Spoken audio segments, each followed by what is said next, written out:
ಇಷ್ಟೆಲ್ಲ ಸರ್ ನೀವೆಲ್ಲ ಬಿಜೆಪಿ ಅದು ಮಾತಾಡ್ತೀರಾ, ನಿಮ್ಮ ಪಕ್ಷದವರು ನಿಮಗೆಲ್ಲ ಅಸಂವಿಧಾನಿಕ ಪದ ಬಳಸಿ ಯಾರಣ್ಣ ವಿಜಯೇಂದ್ರ ಅಂತ ಇವರು ಸಾಕಿದಾರ?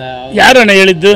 ಅದು ಯತ್ನಾಳ್ ಅವರು ನಿಮ್ಮ ಮೇಲೆ ಆರೋಪ ಮಾಡ್ತಾರ, ಏನು ಸಾಕಿದ ನಾಯಿ ಅವುಗಳು ಹಿಂಗೆ ಅದು ಮಾಡ್ತಾರೆ. ಬಹುಶಃ ಅಂಥರ ಬಗ್ಗೆ ಮಾತಾಡೋಕ್ಕೂ ನನಗೆ ಅಸಹ್ಯ ಅನಿಸುತ್ತೆ, ನಾಚಿಕೆ ಆಗುತ್ತೆ. ಅಸಂಬದ್ಧ ಅಶ್ಲೀಲ ಪದವನ್ನು ಬಳಕೆ ಮಾಡಿದ ವೃತ್ತಿ ನೋಡಿ. ಈಗ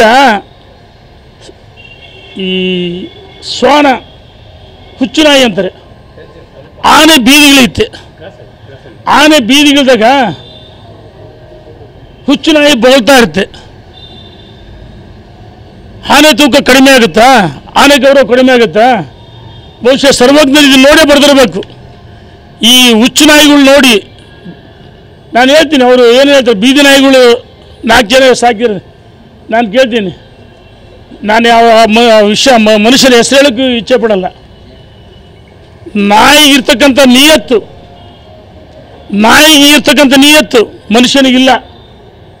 ನಿಮ್ಮನ್ನು ಕರೆತಂದು BJPಗೆ JDSಗೆ ಹೋದಾಗ ಯಡಿಯೂರಪ್ಪ, ನಿಮ್ಮನ್ನು ಕೇಂದ್ರದಲ್ಲಿ ಮಂತ್ರಿ ಮಾಡಿದ್ದು ಯಡಿಯೂರಪ್ಪ.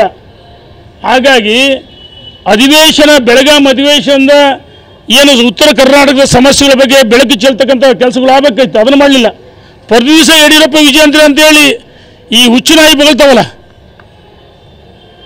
ಮೆದುಳಿಗೂ ನಾಲಿಗೆಗೂ ಮನುಷ್ಯನ ಲಿಂಕೇ ಇಲ್ಲ.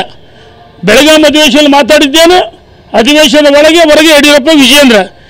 ನಾನು ಕೇಳ್ತೀನಿ, ಆ ಮನುಷ್ಯನಿಗೆ ಭಾಳ ಗೌರವ ಕೊಡ್ತೀನಿ, ಇನ್ನು ಮುಂದೆ ಗೌರವ ಕೊಡಲ್ಲ.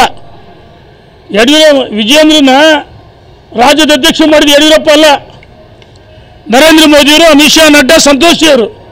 ಅಂದರೆ ಯಾರು ವಿಜಯೇಂದ್ರ ಮಾಡಿದರೆ, ಅಧ್ಯಕ್ಷರು ಮಾಡಿದರೆ ಅದ್ರ ವಿರುದ್ಧ ಮಾತಾಡ್ತೀವಿ ಅಂದರೆ ಮೋದಿ ಟೀಕೆ ಮಾಡ್ದಂಗೆ.